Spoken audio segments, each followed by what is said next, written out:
रूस और यूक्रेन में जंग चल रही है और इसी बीच चीन ने एक बार फिर इशारा किया है कि वो भारत के साथ दोस्ती करना चाहता है। जो चीन दुनिया के किसी भी देश को धमकाने से पीछे नहीं हटता, वो अब लगातार कोशिश कर रहा है कि उसके संबंध भारत से अच्छे हो जाएं। दरअसल चीन के विदेश मंत्री वांग यी ने कहा है कि पिछले कुछ सालों में भारत और चीन के रिश्तों में कुछ मुश्किलें आई हैं। ये मुश्किलें दोनों देशों और उनके लोगों के हित में नहीं हैं। उन्होंने कहा कि भारत और चीन को विरोधियों की जगह साझेदार होना चाहिए। इतना ही नहीं, चीन के विदेश मंत्री ने अमेरिका की तरफ इशारा करते हुए कहा कि कुछ ताकतों ने भारत और चीन के बीच हमेशा तनाव पैदा करने की कोशिश की है।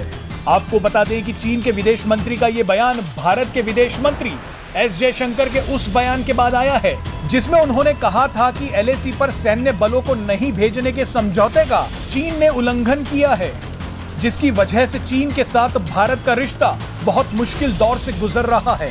आपको बता दें कि भारत की बढ़ती ताकत को देखकर चीन लगातार अपने सुर बदल रहा है। कुछ समय पहले भी चीन की तरफ से भारत के साथ रिश्तों को लेकर एक बयान आया था। उस बयान में भी चीन के विदेश मंत्री ने कहा था कि अगर भारत चाहे तो हिमालय भी हमारी दोस्ती को नहीं रोक सकता।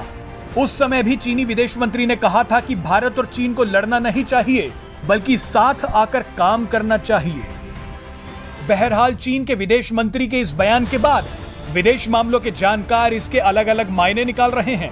कुछ का मानना है कि इतनी जल्दी चीन पर भरोसा नहीं किया जा सकता, क्योंकि सीमा पर जारी गतिरोध पर चीन का रवैया कभी भी सकारात्मक नहीं रहा। हालांकि कुछ जानकारों का यह भी मानना है कि भारत की बढ़ती ताकत को देख चीन अपने रुख में धीरे धीरे बदलाव लाता जा रहा है, क्योंकि चीन को पता है कि अगर कोई देश उसे चुनौती दे सकता है तो वो भारत है। Presenting B News app, available on Google Play and App Store. Download it now.